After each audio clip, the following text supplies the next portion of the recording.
So 2,9 is where we are. We're looking to graph other stuff today. So we've been graphing sine and cosine for a while. Today we're going to graph the others. So when we do this, the high and low y-axis numbers are going to be what we're used to doing. So what do you think of that by remembrance? 1 and -1. Tomorrow I'll have you take a quiz. The quiz will be 8 points. You'll graph these 4 functions. I don't care if you label the y-axis every time, or once you've labeled the y-axis once. I kind of just know you want ones and -1s there. So if you want to leave that unlabeled, be my guest. In terms of x-axis, what's our normal x-axis finish line from history?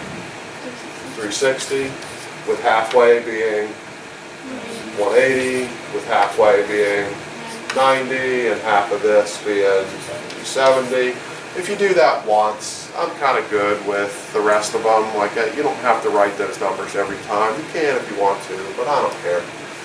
On one of the 4, even if I didn't do it on the paper, because I'm not sure, on one of them, change the theta to an x. What does that mean when we trade out a theta for an x? What's theta communicate versus what x communicates? Theta is degrees and the x is radians.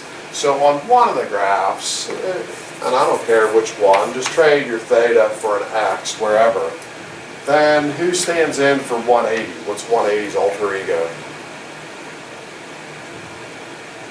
Pi. So what's 360? 2 pi.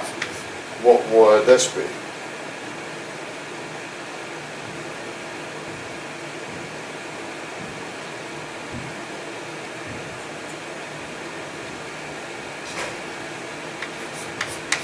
Pi over 2. This is going to be another pi fraction. If you average 1 with 2, what would you get? Averaging 1s with 2s.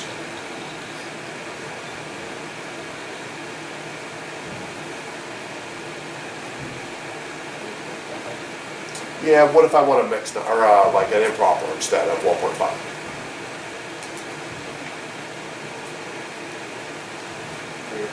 Three over 2. More often we'll see that as a 3 over 2. So to get your quiz started, draw your x-y axis 4 times. Throw 1, -1 on there once.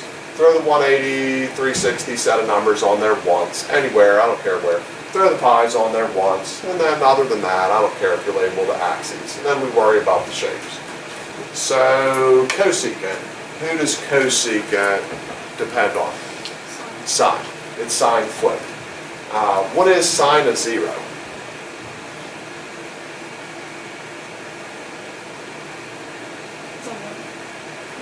Sine of 0 is 0. What would happen if you tried to flip 0? No, you can't do it. It's impossible. So what we get is on this graph a thing called an asymptote. It's a line you can't touch, you can't cross it. It's like no-go zone. I'm not going to try to draw an asymptote on top of the y-axis because I already have the y-axis that can act like an asymptote. Who does 0 share answers with?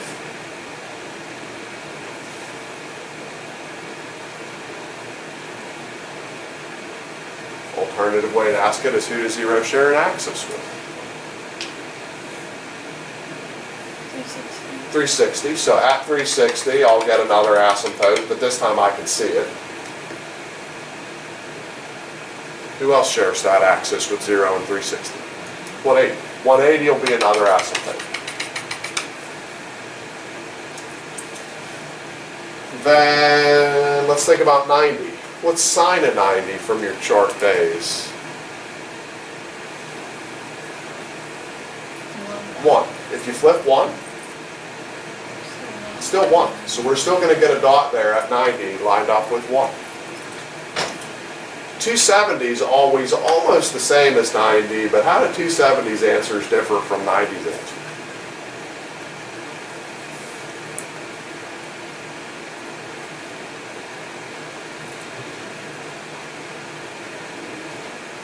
Theory, how would 270 be different from 90? Grab your calculator. Make sure you're degree mode. Do sine of 90, sine of 270. Tell me, how are they different? It's negative. 270 is the same as 90, more or less, because they share the same axis. But 270, since it's headed down instead of up, that's going to be a negative result. So we'd be at -1.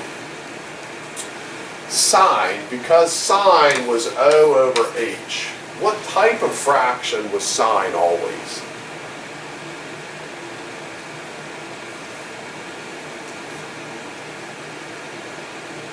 What was true about all sine fractions? Because sine is O's over H's.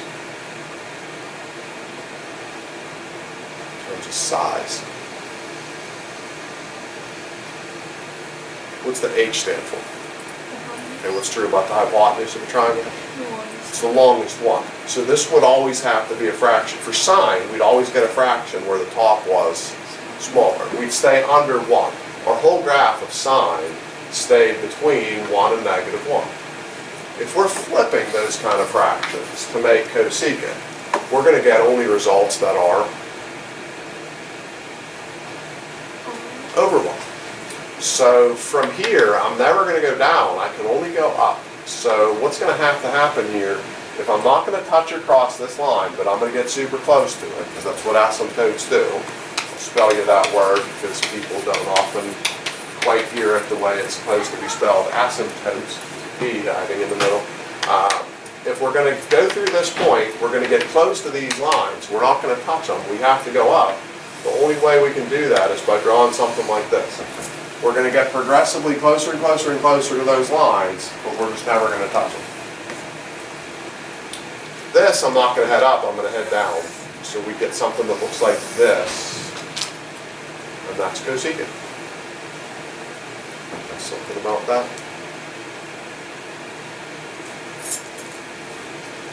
So let's do cotan. Let me switch it up. I'm going to do tan first. I'll save cotan for a second. Just switch up your order on you.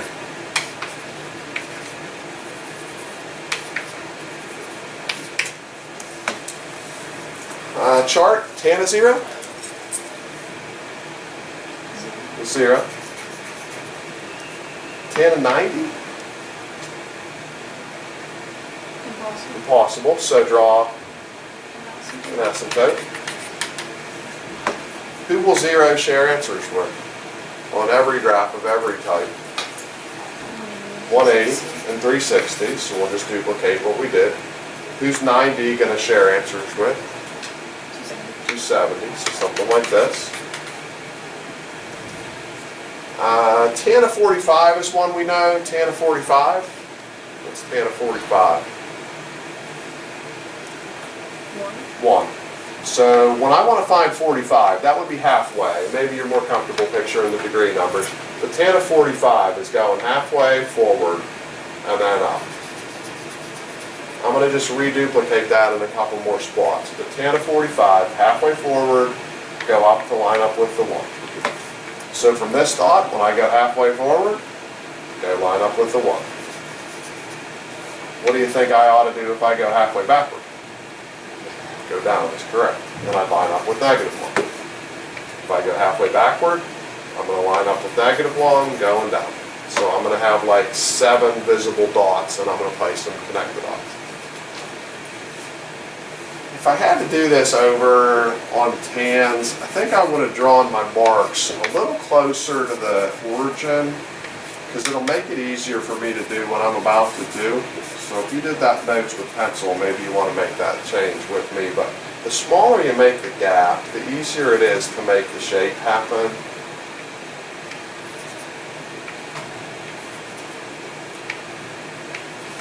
So I'm going to do that on cotan also before I even get there.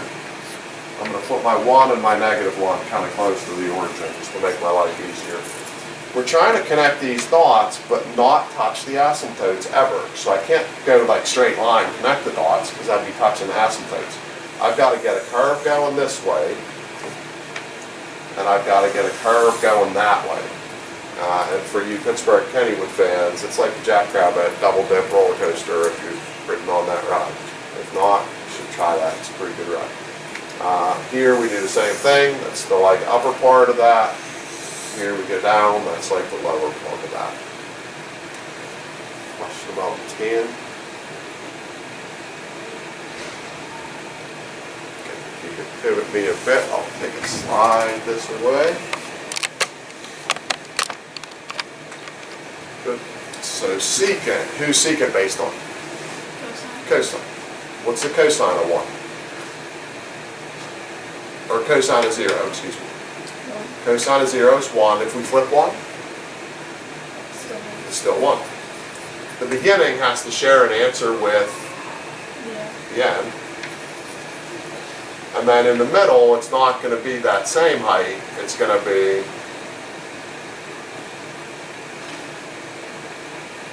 how does 180 stuff always compare to zeros? Same kind of stuff, just negative. So I'm going to go down. What is the cosine of 90?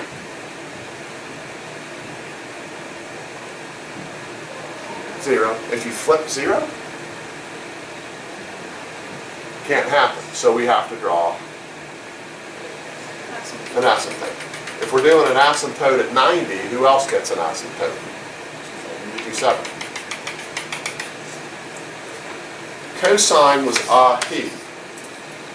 Is that going to follow the same kind of thing that sine did with the, stayed under 1, now it's more than 1, it's that same relationship? Yeah. So from here, I have to go up or down? Up. And I've got to curl it to avoid touching the asymptote. From here, I would have to go down. And from here, I'd have to go up. What you want to avoid in your graphs is what I call curl back. These don't go like this. They don't curl back. They're trying to get closer, closer, closer, closer to the asymptotes. So when you draw these, make sure you're headed toward the asymptotes. Get close, don't touch them. That's what we're shooting for. At some point in doing this, one year somebody said, secant looks like a sad face. And I said, you know what, that does. I agree with that. So if that helps you as a memory trick, secant and sad both start with S. Maybe that's a helpful thing for your life. Secant looks sad. Something there. Okay, cotan's based on tan. So everywhere the tan had a 0, cotan is going to have, once we flip 0, an asymptote. So our tan had zeros at beginning, middle, and end. This has asymptote at beginning, middle, and end. I just don't try to draw the asymptote right on top of the y-axis. That seems silly. And so if the zeros became asymptotes, it sort of stands to reason that the asymptotes should become zeros. What this is going to do for us is the jackrabbit roller coaster again, but from the opposite perspective. For tan, when we went halfway forward, we headed up. This, when we go halfway forward, we're going to go down. So from here, halfway forward, down. So halfway backward must be up. And then we'll just try to make those curls. We'll try to get super, super close to those asymptotes with our jackrabbit double dip roller coaster. Another thing that I think is sometimes semi-helpful, the co's share asymptotes. So cotan and cosecant, they have the asymptotes in the same spots as each other. And then the non-cos, the regular secant, regular tangent, they share asymptotes with each other in the same positions, but complete opposite of what the other ones did. Reason being, half of these, like this is 1 over sine. This is 1 over cosine. Tan is sine over cosine, which makes cotan upside down be cosine over sine. Since this has sine on the bottom, and this has sine on the bottom, they're going to get their asymptotes just in the same spots. Whenever sine was 0, that's what was caused the rest of this. It's going to take some work to memorize how to graph these. So that'll be a two point apiece, 8-point quiz. We'll try that tomorrow. Don't forget to change one of the x-axis to be the pi numbers, one of them be the 360 numbers. But 2 points apiece on those, we'll try that out. We usually do that twice, practice that. Once you learn the new shapes, there's not one different thing about what we're doing with the rest of the homework. Most of the homework's going to be like what the quiz you got back. It's just relatively strong. Well, question about the 4 basic shapes. So most of the homework, you'll see something that's like this or smaller. Okay, so we're going to make the same list we've been making for weeks. So for this, what is the 3 about? What's that called? Vertical displacement. Where will that appear on our graph? Y-axis. Go up 3. What is this about? That is the amplitude. So how does that appear? Up and down. Up and down. So high is 5, low is 1. And this is a tan graph, so I'm not going to get too far from that. I'm going to go tight again, because if you go too far, it's hard to get that to curl into that jackrabbit double dip. What does this do for us? It tells us the period. How do we get the period? Multiply 2 pi divided by that. If it's an x problem, half of them will be x problems tonight, meaning radians. Half of them are going to have thetas and be degrees. So what do you do with the degrees? Not 2 pi, but 360 divided by. If it's degrees, do 360 divided by. So if you see a theta, 360 divided by that. Well, this is like it's over 1, do your flipsies and stuff. What will the period be? 12. We can't do that yet. That has to wait. What's our other thing? Frequency, okay. 1 over 12. What's our other thing? Phase displacement is 1. That's our starting line is 1. So now what's our finish line if the period's 12? 13. Halfway? Halfway? 4. Halfway?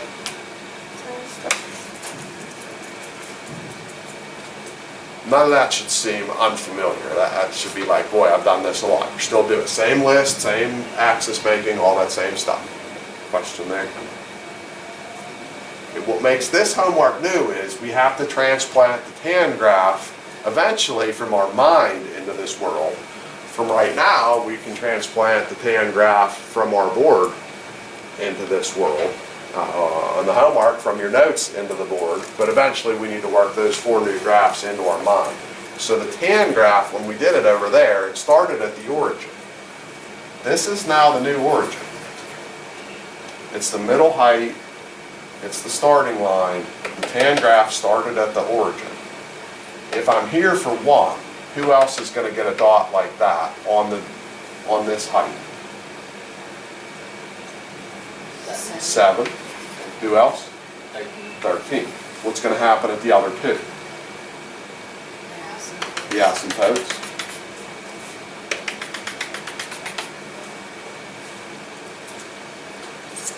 And then when we go to make our double dip jackrabbit roller coaster thing, we want to step halfway forward, and with tan that steps us up.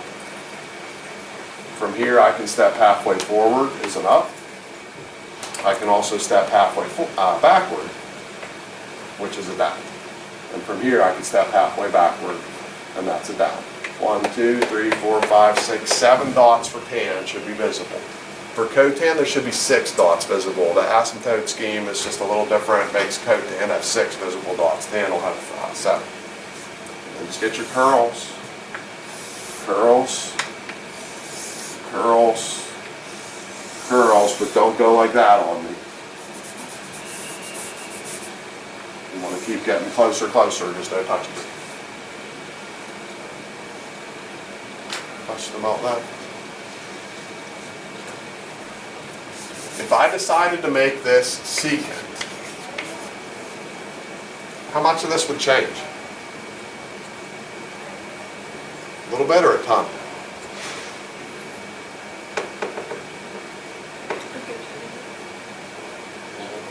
Almost none of it. Would any of this change? Nope. Same list. Would any of the numbers change? Nope. The only thing that would change is when we transplant the shape. The graph will be different, but in terms of the process, it would be the same list, same y-axis, same x-axis, same everything, and secant and tan even have the same asymptotes. So all we would have to do if I want to turn this into a tan graph is leave the basic structure intact and clear out the lines that I just did.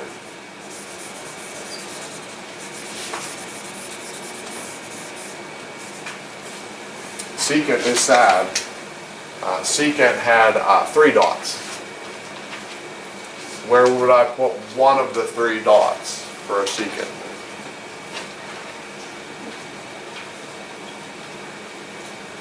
Like lined up with 1. If we want to mimic our secant graph over here, is 1 high, middle, or low? High. 7?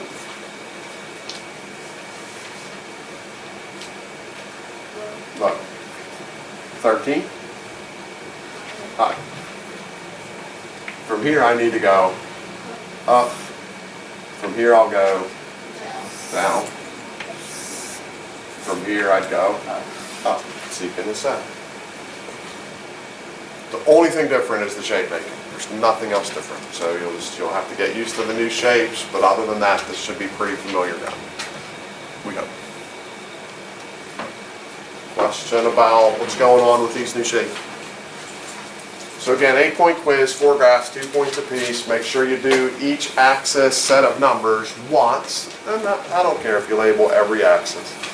The homework making for this is on page 51. 51 is going to go 5 to 24. 5, 6, 7, 8 are just the very basic graphs we already made. So when we did that corner of the board, you basically did 5, 6, 7, 8. If I'm you, I do them again just for practice to do them again. But maybe try to do them with no pixies. Then starting at 9, they start to work in some like baby size problems. Instead of having like all of this stuff with this full list, they might just say like 3 plus cosecant x. So you only have one thing in your list, you only have one minor change. The one that I did is as big as it could be. But there are some that they'll start off just doing one number in your list, then there's 2 or 3 numbers in your list, and they build up. Eventually there's 4 numbers in your list. But 5 to 24, make the list like always, make the graphs like always. It's just new shapes. Anything I can do for assistance on any of that?